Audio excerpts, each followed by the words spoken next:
Sensitivity training is a scam.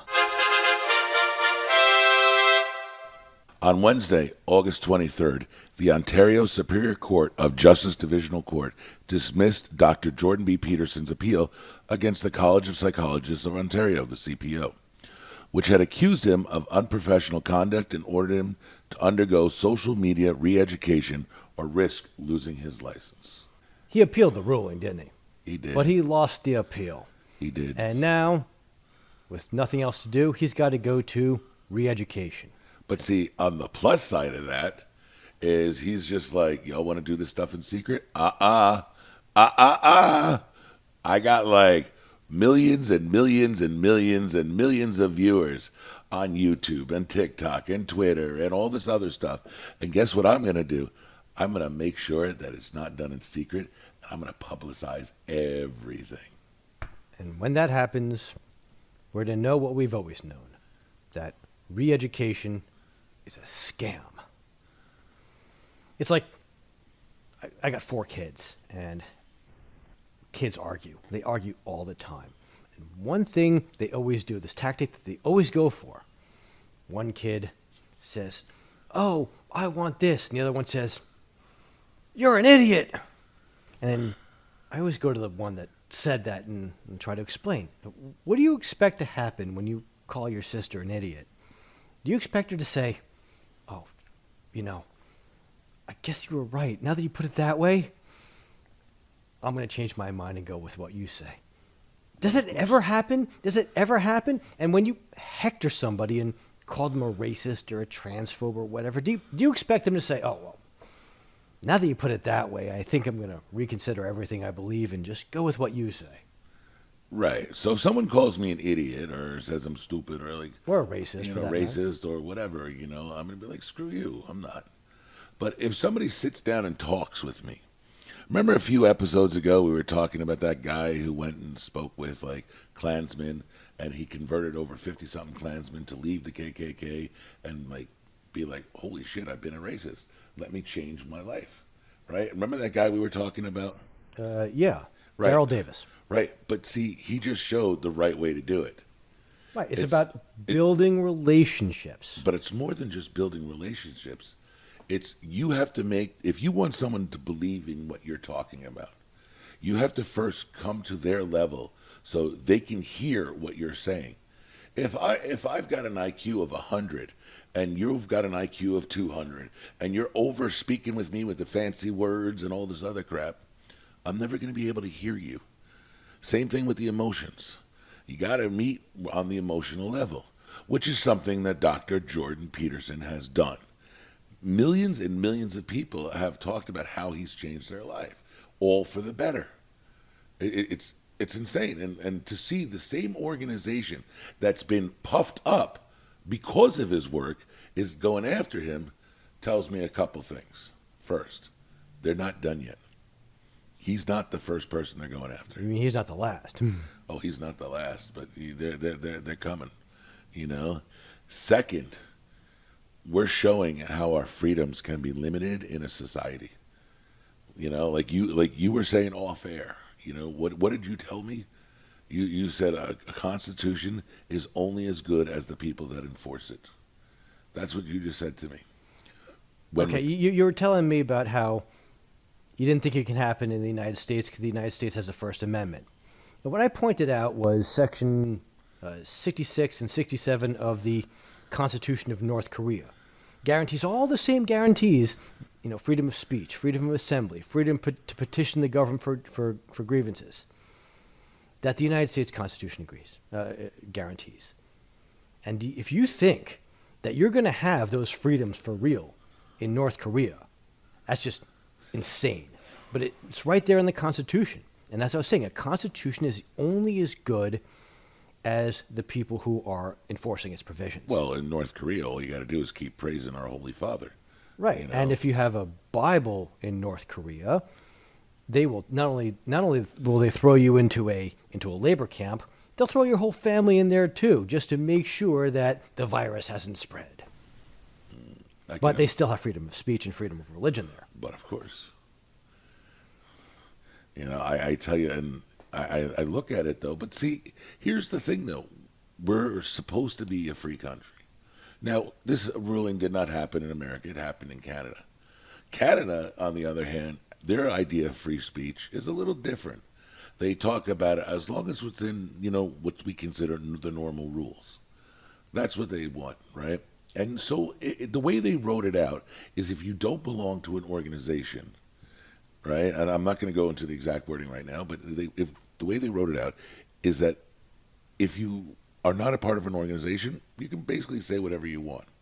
If you're part of an organization, then that organization then has the right to limit your free speech, like the CPO, like the College of, Psychologists in Ontario. They apparently have the right to limit his free speech, and that's what the ruling came down back in August, is that we're just upholding our Constitution here. Research has shown that diversity training typically does not work. In fact, DEI, diversity, equity, and inclusion, none of it works. None of it makes people more tolerant, as its proponents claim. It wouldn't surprise anybody to learn that the biggest supporters of diversity, equity, and inclusion are the ones who are out there marching for Hamas. They're marching for the Houthis. They are supporting some pretty awful things. Like Queers for Palestine? Like Queers for Palestine, like all this kind of stuff, absolutely. See, the idea that all men are created equal is a highly unnatural idea. It occurred to almost nobody in history. For example, in the ancient world, not a single voice, not a single one, spoke out against slavery. So if you went back to, say, ancient Greece, and you spoke to Euclid, Euclid was the master of proving things. Euclid wrote this book, hundreds and hundreds of proofs, one after another. He said, you accept these five postulates and accept these definitions and you accept these common notions, I'm going to prove to you every single thing in this book. And darn it, he did. But if you're going to prove that the world is a certain way, therefore, I shouldn't be a racist, you can't make that proof. It's called the is-ought problem, and it goes back to a philosopher. His name was David Hume. And basically what he said was, if you describe the world how it is, there's no way you can get to what you ought to do.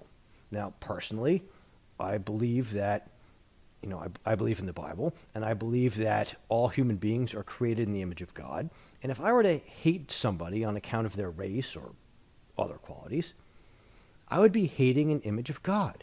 And God would have the right to ask me, why did you hate that person? I created him in my image. And I'd have no answer.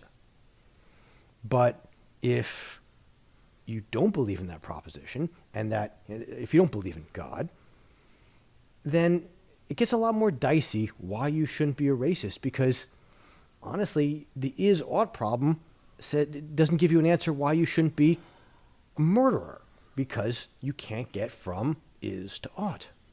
I don't want to delve into a religious discussion here, but I am going to point out one basic, simple truth. When we look at morality without God as a linchpin, right? Morality is only what we define it as. So if I live in a cannibalistic society, that's moral to me. It may not be moral to you, but I'm in a cannibalistic society, so that's part of our culture. Your culture says no, my culture says yes, because we're both defining our own morality. So whatever I want to do is within that. So we have differences in the cultures, differences in society, so on and so forth. So when I go back and I look at Jordan Peterson, I'm trying to really understand what's going on. It's not only just looks like a personal vendetta against him, because all the charges that were up against him, all the things that have ever been complaints about him, only started after he got famous. It was never one of his actual patients. It was never somebody who even saw him just for 5-10 minutes. Oh, you mean the complaint against him? Yeah, the complaints against him.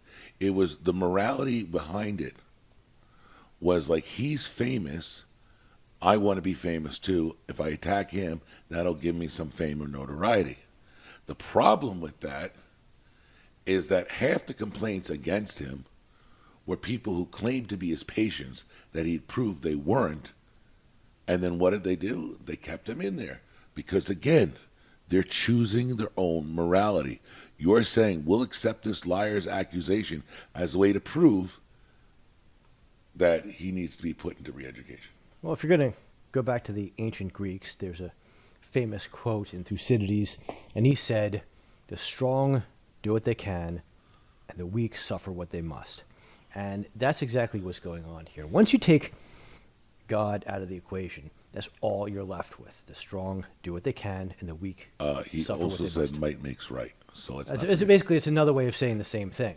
And the Canadian Board of Psychology is strong because they have something that they think Dr. Peterson needs, which is his license. Dr. Peterson is weak in the sense that his license is completely in their control. But he hasn't seen. Listen, I'm still under the idea of like, I don't know why he's even agreed to this stuff, because at this point he's not seeing clients anymore. He hasn't seen clients since 2017. So I just don't understand what's so powerful about that license, except for one thing. What's that? I see it as a pride thing. Yes, exactly. It is a humiliation. They're saying that we can't force you to change your opinion.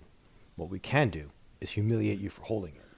And that's a tremendously, tremendously scary proposition, tremendously scary power to give people, because America was founded on the notion that all power will be abused. And to prevent, say, the president from abusing his power, we have a Congress and we have a Supreme Court. And ambitious people in the Congress, ambitious people on the court will prevent the president from abusing his powers. And if he does abuse them, at least the results won't be too bad. And we also have several states, meaning that if something bad is being done by the president on the federal level, the states will minimize the impact so that the abuse of power won't be nearly as bad. Right, but see, that's where Ontario is different. That's Canadian, right? So in Canada, on the other hand, they've given the power of free speech into a place that we don't do in America. So you're expecting the Canadians to be very similar to America in a lot of ways, and there's differences in others. But when we look at the free speech, they say it's only about what's acceptable in the public. What's the mean? What's everyone saying? Whereas in America, you have free speech where if a guy is cussing out, and saying some crazy racist stuff or whatever, he has that right of free speech as long as he's not doing something like screaming fire in a theater or something like that. And even that is, there's some issues with that as well. But still, I digress. Now, him being a part of that organization now gives them the right to censor him in ways that if I was part of the APA, for instance, the APA is the American Psychological Association. They cannot censor me the way, the CPO is censoring Jordan Peterson because of the differences in the way it's written in the Constitution. So now he's just like, I'm going to put this up out there. You're going to see what they're trying to tell me and show me. You're going to see what they're going after because he knows, and so does anybody else who's watching this whole system, that this is only the first part. There's more coming, but they're going to attack people who don't have his power. See, if you ask why they're doing what they're doing, the answer is very simple. Because they can. They know that the media isn't going to oppose what they're doing. In fact, I think it was Marvel Comics made Jordan Peterson into a comic book villain. They made him into Red Skull. The CBC isn't going to criticize the CBO.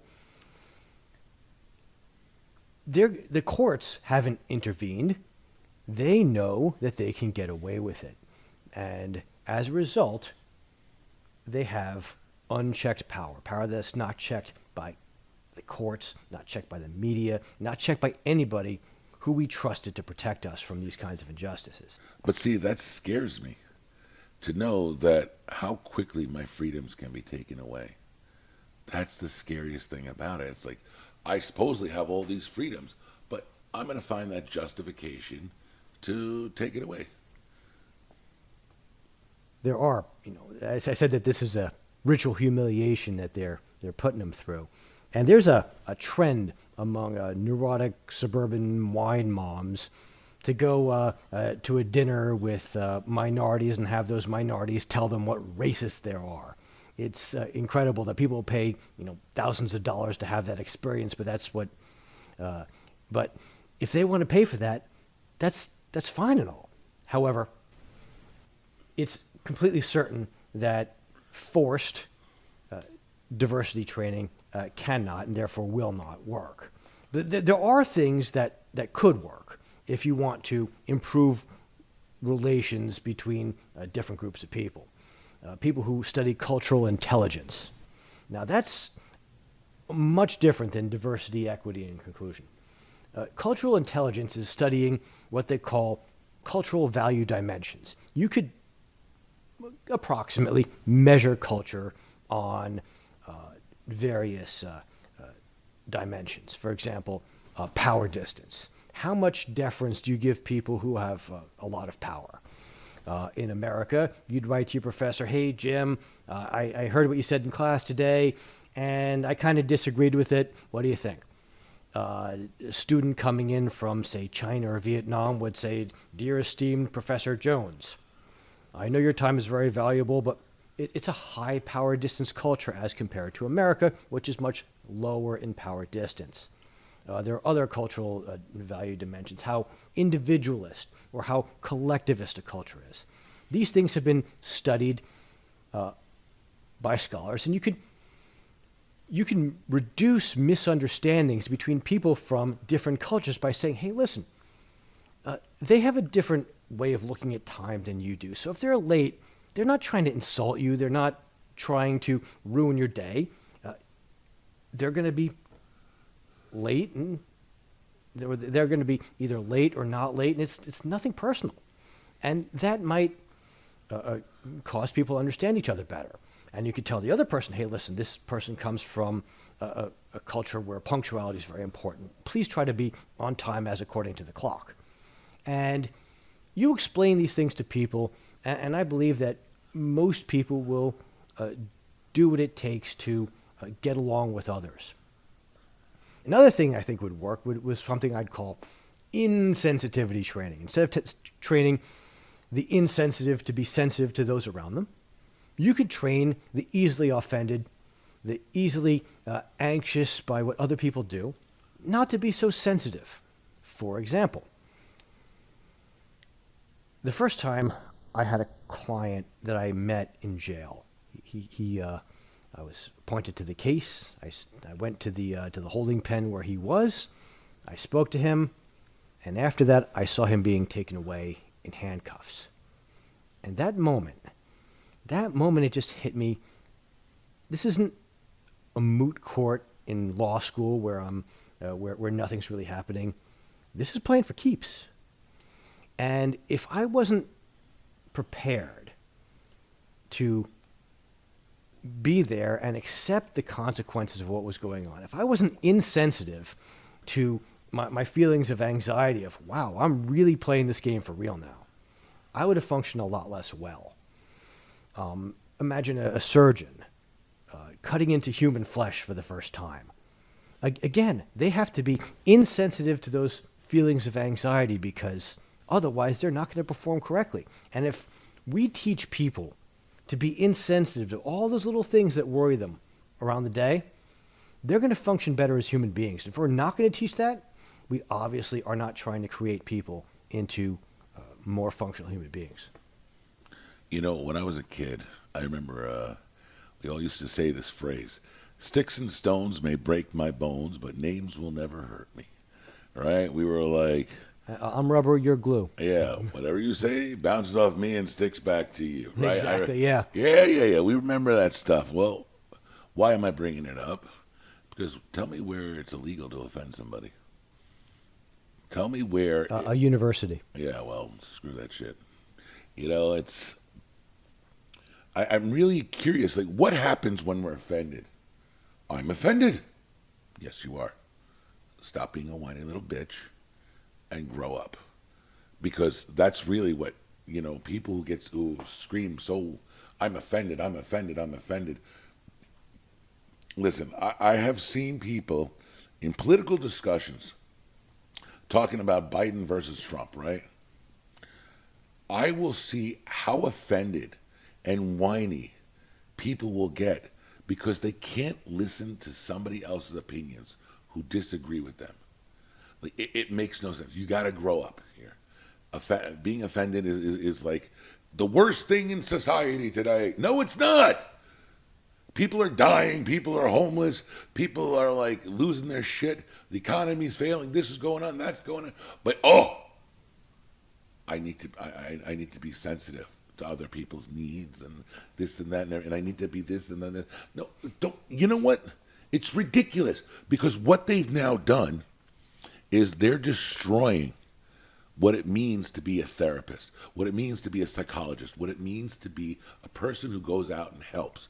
Because if I'm no longer able to help this person grow as a human being, that I have to force myself into this box with this linear thinking, which this is what it is, this wokeism, this, I don't know how to call it, but whatever it is, the idea being is now I'm screwing over, the CPO is screwing over all their psychologists, because now the psychologists will be afraid to tell their clients the truth because of how much they might get hurt themselves.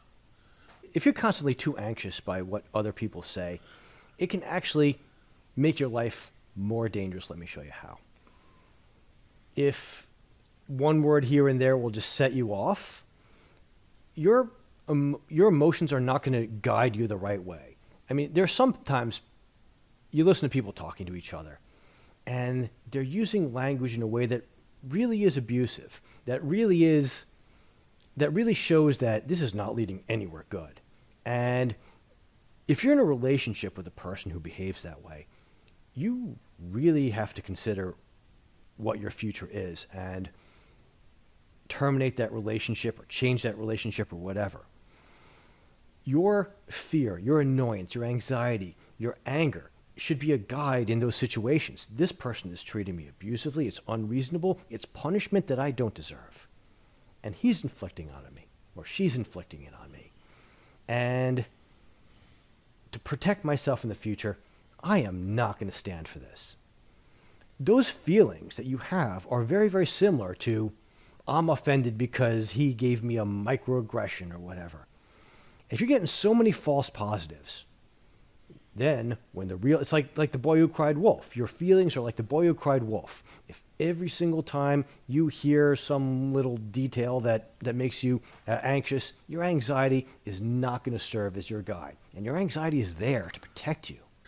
One of the things that I've noticed is that weak people make weak decisions. And when I say weak people, I don't mean physically weak, I mean emotionally weak.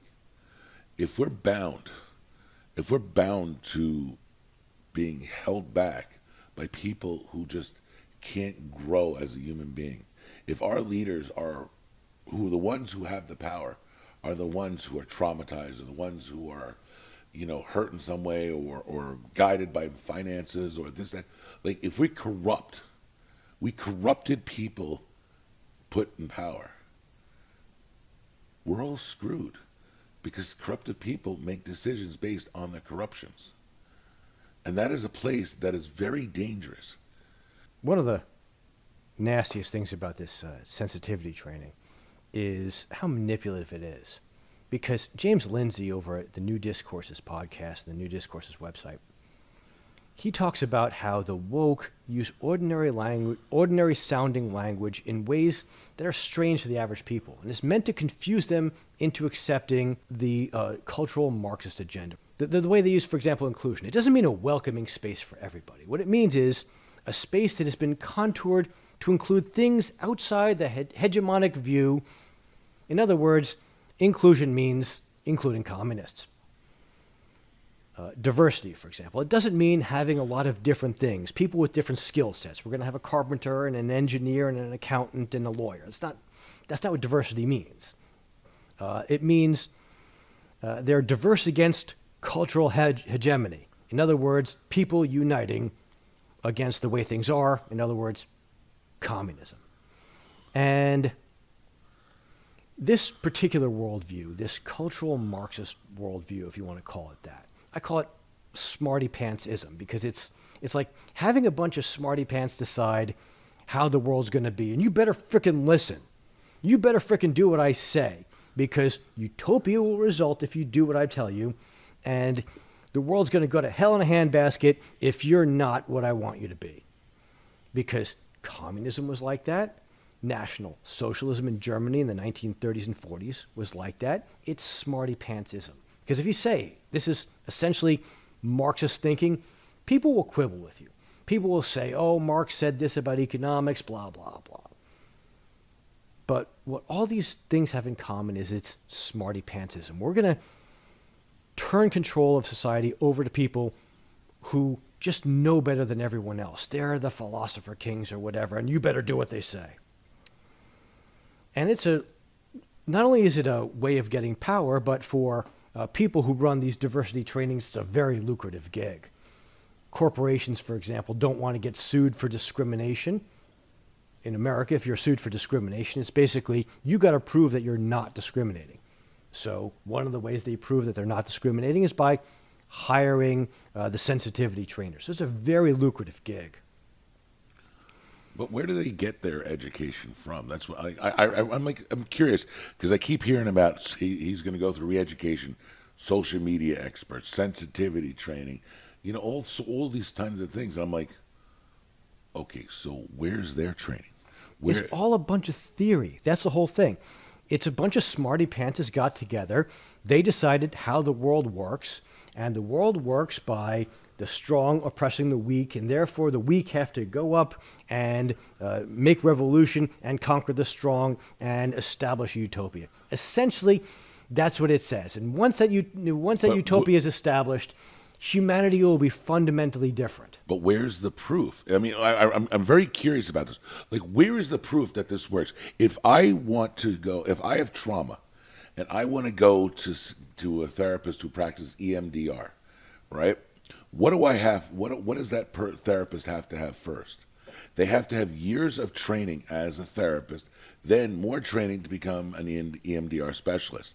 When EMDR first broke out in the 80s, people were just like, what is this crap? So what did they do? They tested it over and over and over again. And there's study after study after study that proves it's truth, right? Now, where is that with all the sensitivity training? Where's that proof? Where's that? So, like, we did these studies. We showed how all this stuff is true. Because if it's just theories, I'm still confused in how the courts can even say this is what's what. If you're looking for proof, you'll never have proof. For example, Euclid proved the things he wanted to prove in his book, The Elements. But if you tell me you've written down the highest number in the world, I can disprove it by saying, take your number, add 1. Boom. I've disproven what you've said. You can't do that with communism. And even though, or socialism in general, National Socialism in Germany, for example, again, socialism always ends in starvation and genocide. That's just how it always happens. But you can't disprove it, no matter how many examples of starvation and genocide you come up with, because they'll always come up with some way of saying, you see, it wasn't tried correctly, and if you give the power to me, we'll do it right this time. You could always do that. So there's no disproof of it. But hold on, there is a disproof of it, and I think we're going to have to go to social media on this one. On social media, you will find thousands of videos of college students talking about how great socialism is. And then they go to somebody who lived in a socialist country, like Cuba, like Venezuela, or the such. And what will they tell you? They'll tell you how bad socialism is. Right. You can say that every time socialism is tried, it ends up with starvation and genocide. And they'll always have a response. So you can't disprove it, but what you can say is you'd be absolutely flippin' insane to even try it. So hold on, I'm gonna ask you to break this down for me, because every time socialism is proved, every time it's tried, it winds up in starvation and genocide. How is that not a proof? I'm just curious, because like I'm looking at it, I'm thinking about it, I'm like, the definition of insanity, according to Einstein, is doing the same thing over and over and expecting different results. Oh, okay, right. It's insane to try it because of the results that happen. It's not disproof in the sense that I can disprove your claim of having the highest number, right? I can make it so there's no wiggle room whatsoever. There is no possible way you can say I got the highest number. So, but see, again, you're trying to put math into a social equation, which I don't think really works as well as you think it does. No. You're dealing with smarty pantses here, okay? You're not dealing with say, a carpenter who has just a load of common sense. You're dealing with people who've gone to university for years to have the common sense washed right out of their brain so they become smarty pantses who can ruin the world. Oh, dear Lord. Okay. Again, proof is in the pudding. Results show the proof. So the results, starvation, genocide, that says to me that that's a proof that it doesn't work. See, but there's your problem. You're using common sense. You got to remember, we're not dealing with people with common sense. We're dealing with university graduates. Okay? And what's worse is that there's no way to convince them that they're wrong. And it leads to a terrifying future. In Romania, for example, the intellectuals decided that society would work a whole lot better if we removed religion. But the problem is that there are just religious people who are not ever going to abandon their views. I consider myself one of those people. I'm not abandoning my faith. And what the Romanians did was they got a little tired of using their arguments and using their pressure tactics. So what they did was they made a place called Pitești. And the Pitești experiment was they would take, ministers and priests and rabbis and put them in this prison and inflict on them the worst tortures they could possibly think of. And it wasn't just like physical tortures that were the worst. It was like psychological tortures that were so disturbing and so awful that as much as I've read about man's inhumanity to man, reading a page of it was sickening. It's like I'm not easily nauseated, but reading what happened in Pitești was as nauseating as anything you could possibly imagine. And when the people who believe they're better than us, when the people who believe they're smarter than us, when those people think they have a way to utopia, and the only thing that's standing between the world and this glorious future that they imagine is people like you and people like me, they will find ways to make you regret it. And you know something? When they tried that, when they tried to reform people's thinking in Pitești, they created a place that if you told me that it was worse than Auschwitz, I would have a lot of trouble arguing with you. I tell you, I'm looking at cause. My cause of morality is my thoughts and my emotions and my life. I've chosen my morality. So if I've chosen my morality, then guess what? I can change my morality as well. That's how they get you. But if my morality is from a higher authority, if my morality comes from God, how can I argue it? God says this is what's good and this is what's bad. I see how destructive and cruel mankind can be. I see where we can go with this and how much we can really just we will kill ourselves as a people. Especially when our innermost thoughts become the business of people who think they know better. 100%. So now I see that, and what am I looking for? I'm looking for places where will protect us from going there. And when I see these rulings from the Canadian court, I see us standing at the top of a hill with a foot on a banana. That's what I see. And we're going to fall down that hill, and we're going to go down places that we never expected to go.